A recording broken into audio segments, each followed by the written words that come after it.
بسم اللہ الرحمن الرحیم، اللہ کے نام سے جو رحمان اور رحیم ہے۔ وقالت طائفة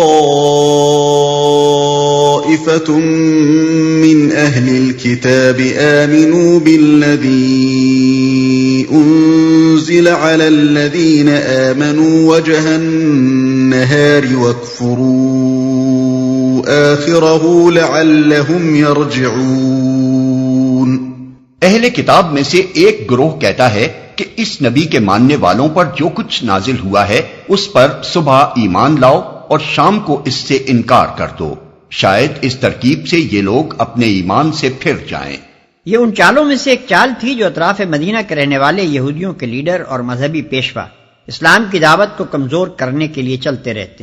انہوں نے مسلمانوں کو بددل کرنے اور نبی صلی اللہ علیہ وسلم سے عامہ خلائق کو بدگمان کرنے کے لیے خفیہ طور پر آدمیوں کو تیار کر کے بھیجنا شروع کیا تاکہ پہلے علانیہ اسلام قبول کریں پھر مرتد ہو جائیں، پھر جگہ جگہ لوگوں میں یہ مشہور کرتے پھریں کہ ہم نے اسلام میں اور مسلمانوں میں اور ان کے پیغمبر میں یہ اور یہ خرابیاں دیکھی ہیں، تبھی تو ہم ان سے الگ ہو گئے۔ ولا تؤمنوا إلا لمن تبع دينكم قل إن الهدى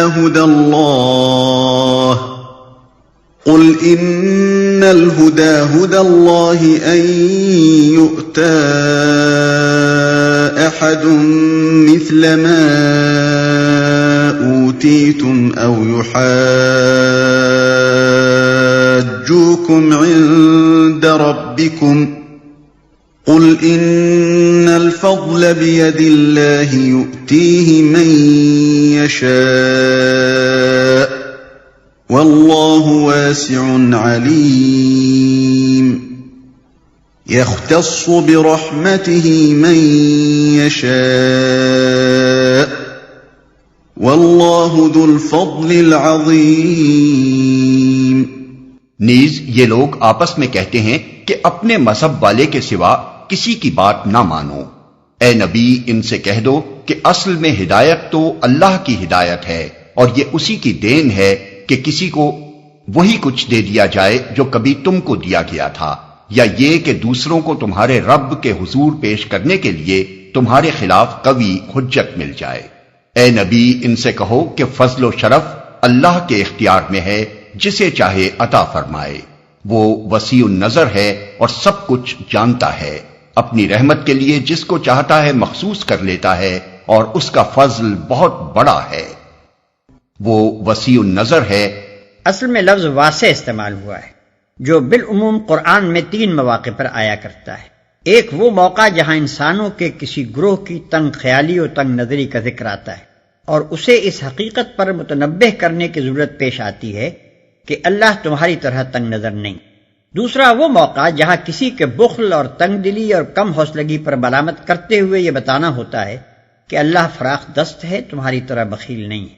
تیسرا وہ موقع جہاں لوگ اپنے تخیل کی تنگی کے سبب سے اللہ کی طرف کسی قسم کی محدودیت منسوب کرتے ہیں اور انہیں یہ بتانا ہوتا ہے کہ اللہ غیر محدود ہے اور سب کچھ جانتا ہے، یعنی اللہ کو معلوم ہے کہ کون فضل و شرف کا مستحق ہے۔ وَمِنْ أَهْلِ الْكِتَابِ مَنْ إِنْ تَأْمَنْهُ بِقِنطَارٍ يُؤَدِّهِ إِلَيْكَ وَمِنْهُمْ مَنْ إِنْ تَأْمَنْهُ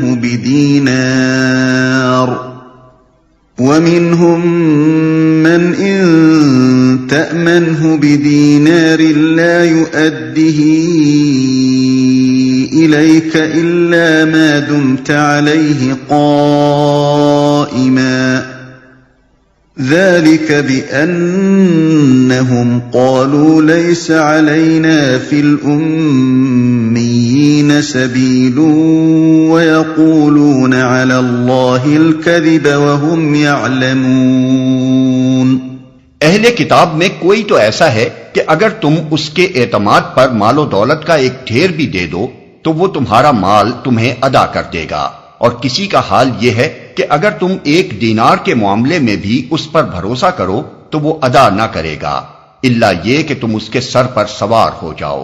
ان کی اس اخلاقی حالت کا سبب یہ ہے کہ وہ کہتے ہیں امیوں یعنی غیر یہودی لوگوں کے معاملے میں ہم پر کوئی مواخذہ نہیں ہے، اور یہ بات وہ محض جھوٹ گھڑ کر اللہ کی طرف منسوب کرتے ہیں، حالانکہ انہیں معلوم ہے کہ اللہ نے ایسی کوئی بات نہیں فرمائی ہے۔ وہ کہتے ہیں کہ امیوں یعنی غیر یہودی لوگوں کے معاملے میں ہم پر کوئی مواخذہ نہیں ہے۔ یہ محض یہودی عوام ہی کا جاہلانہ خیال نہ تھا، بلکہ ان کے ہاں کی مذہبی تعلیم بھی یہی کچھ تھی، اور ان کے بڑے بڑے مذہبی پیشواؤں کے فقہی احکام ایسے ہی تھے۔ بائبل قرض اور سود کے احکام میں اسرائیلی اور غیر اسرائیلی کے درمیان صاف تفریق کرتی ہے۔ استثناء باب 15 آیت 1 اور 3، باب 23 آیت 20۔ تلمود میں کہا گیا ہے کہ اگر اسرائیلی کا بیل کسی غیر اسرائیلی کے بیل کو زخمی کر دے تو اس پر کوئی تاوان نہیں، مگر غیر اسرائیلی کا بیل اگر اسرائیلی کے بیل کو زخمی کرے تو اس پر تاوان ہے۔ اگر کسی شخص کو کسی جگہ کوئی گری پڑی چیز ملے تو اسے دیکھنا چاہیے کہ گرد و پیش آبادی کن لوگوں کی ہے۔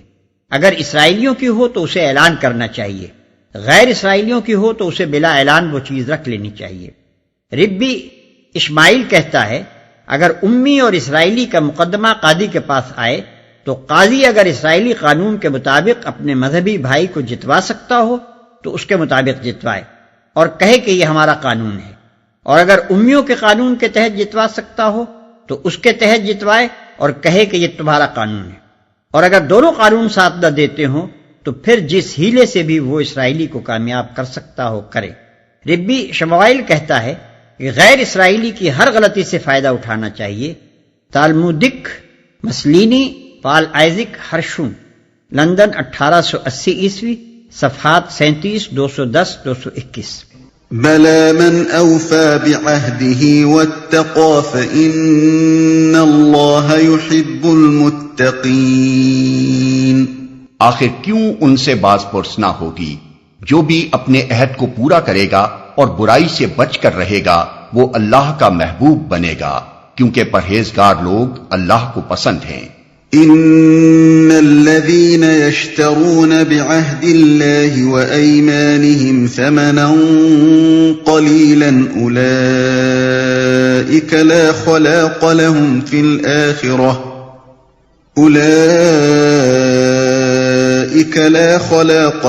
في الآخرة ولا يكلمهم الله ولا ينظر إليهم يوم القيامة ولا يزكيهم ولهم عذاب أليم۔ رہے وہ لوگ جو اللہ کے عہد اور اپنی قسموں کو تھوڑی قیمت پر بیچ ڈالتے ہیں تو ان کے لیے آخرت میں کوئی حصہ نہیں۔ اللہ قیامت کے روز نہ ان سے بات کرے گا، نہ ان کی طرف دیکھے گا اور نہ انہیں پاک کرے گا، بلکہ ان کے لیے تو سخت دردناک سزا ہے۔ اللہ قیامت کے روز نہ ان سے بات کرے گا، نہ ان کی طرف دیکھے گا اور نہ انہیں پاک کرے گا۔ سبب یہ ہے کہ یہ لوگ ایسے سخت اخلاقی جرائم کرنے کے بعد بھی اپنی جگہ یہ سمجھتے ہیں کہ قیامت کے روز بس یہی اللہ کے مقرب بندے ہوں گے، انہی کی طرف نظر عنایت ہوگی، اور جو تھوڑا بہت گناہوں کا میل دنیا میں ان کو لگ گیا ہے وہ بھی بزرگوں کے صدقے میں ان پر سے دھو ڈالا جائے گا، حالانکہ دراصل وہاں ان کے ساتھ بالکل برعکس معاملہ ہوگا۔ وَإِنَّ مِنْهُمْ لَفَرِيقًا يَلْوُونَ أَلْسِنَتَهُم بِالْكِتَابِ لِتَحْسَبُوهُ مِنَ الْكِتَابِ وَمَا هُوَ مِنَ الْكِتَابِ وَيَقُولُونَ هُوَ مِنْ عِندِ اللَّهِ وَمَا هُوَ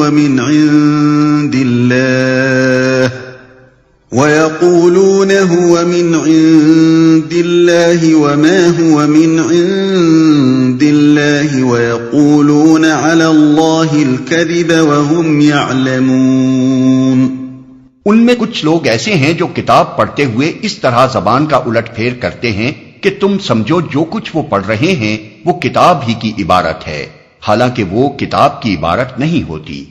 وہ کہتے ہیں کہ یہ جو کچھ ہم پڑھ رہے ہیں یہ خدا کی طرف سے ہے، حالانکہ وہ خدا کی طرف سے نہیں ہوتا۔ وہ جان بوجھ کر جھوٹ بات اللہ کی طرف منسوب کر دیتے ہیں، حالانکہ وہ کتاب کی عبارت نہیں ہوتی۔ اس کا مطلب اگرچہ یہ بھی ہو سکتا ہے کہ وہ کتاب الہی کے معنی میں تحریف کرتے ہیں، یا الفاظ کا الٹ پھیر کر کے کچھ سے کچھ مطلب نکالتے ہیں، لیکن اس کا اصل مطلب یہ ہے کہ وہ کتاب کو پڑھتے ہوئے کسی خاص لفظ یا فقرے کو جو ان کے مفاد یا ان کے خود ساختہ عقائد و نظریات کے خلاف پڑھتا ہو، زبان کی گردش سے کچھ کا کچھ بنا دیتے ہیں۔ اس کی نظیریں قرآن کو ماننے والے اہل کتاب میں بھی مفقود نہیں ہیں۔ مثلا بعض لوگ جو نبی کی بشریت کے منکر ہیں، آیت قل انما انا بشر مثلکم میں انما کو انما پڑھتے ہیں اور اس کا ترجمہ یوں کرتے ہیں کہ اے نبی کہہ دو کہ تحقیق نہیں ہوں میں بشر تم جیسا۔ ما كان لبشر أن يؤتيه الله الكتاب والحكم والنبوة ثم يقول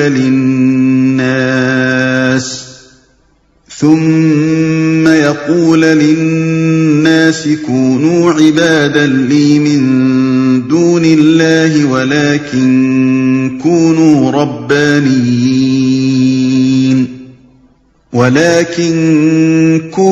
ربانيين بما كنتم تعلمون الكتاب وبما كنتم تدرسون۔ کسی انسان کا یہ کام نہیں ہے کہ اللہ تو اس کو کتاب اور حکم اور نبوت عطا فرمائے اور وہ لوگوں سے کہے کہ اللہ کے بجائے تم میرے بندے بن جاؤ۔ وہ تو یہی کہے گا کہ سچے ربانی بنو، جیسا کہ اس کتاب کی تعلیم کا تقاضا ہے جسے تم پڑھتے اور پڑھاتے ہو۔ وہ تو یہی کہے گا کہ سچے ربانی بنو۔ یہودیوں کے ہاں جو علماء مذہبی عہدیدار ہوتے تھے اور جن کا کام مذہبی امور میں لوگوں کی رہنمائی کرنا اور عبادات کے قیام اور احکام دین کا اجرا کرنا ہوتا تھا، ان کے لیے لفظ ربانی استعمال کیا جاتا تھا، جیسا کہ خود قرآن میں ارشاد ہوا ہے لولا ینہاہم الربانیون والاحبار عن قولہم الاسم واکلہم السحت۔ اس کا ترجمہ ہے ان کے ربانی اور ان کے علماء ان کو گناہ کی باتیں کرنے اور حرام کے بال کھانے سے کیوں نہ روکتے تھے۔ اسی طرح عیسائیوں کے ہاں لفظ ڈیوائن بھی ربانی کا ہی ہم معنی۔ ولا يأمركم أن تتخذوا الملائكة والنبيين أربابا أيأمركم بالكفر بعد إذ أنتم مسلمون۔ وہ تم سے ہرگز یہ نہ کہے گا کہ فرشتوں کو یا پیغمبروں کو اپنا رب بنا لو۔ کیا یہ ممکن ہے کہ ایک نبی تمہیں کفر کا حکم دے جبکہ تم مسلم ہو؟ یہ ان تمام غلط باتوں کی ایک جامع تردید ہے جو دنیا کی مختلف قوموں نے خدا کی طرف سے آئے ہوئے پیغمبروں کی طرف منسوب کر کے اپنی مذہبی کتابوں میں شامل کر دی ہیں، اور جن کی روح سے کوئی پیغمبر یا فرشتہ کسی نہ کسی طرح خدا اور معبود قرار پاتا ہے۔ ان آیات میں یہ قاعدہ کلیہ بتایا گیا ہے کہ ایسی کوئی تعلیم جو اللہ کے سوا کسی اور کی بندگی و پرستش سکھاتی ہو اور کسی بندے کو بندگی کی حد سے بڑھا کر خدائی کے مقام تک لے جاتی ہو، ہرگز کسی پیغمبر کی دی ہوئی تعلیم نہیں ہو سکتی۔ جہاں کسی مذہبی کتاب میں یہ چیز نظر آئے، سمجھ لو کہ یہ گمراہ کن لوگوں کی تحریفات کا نتیجہ ہے۔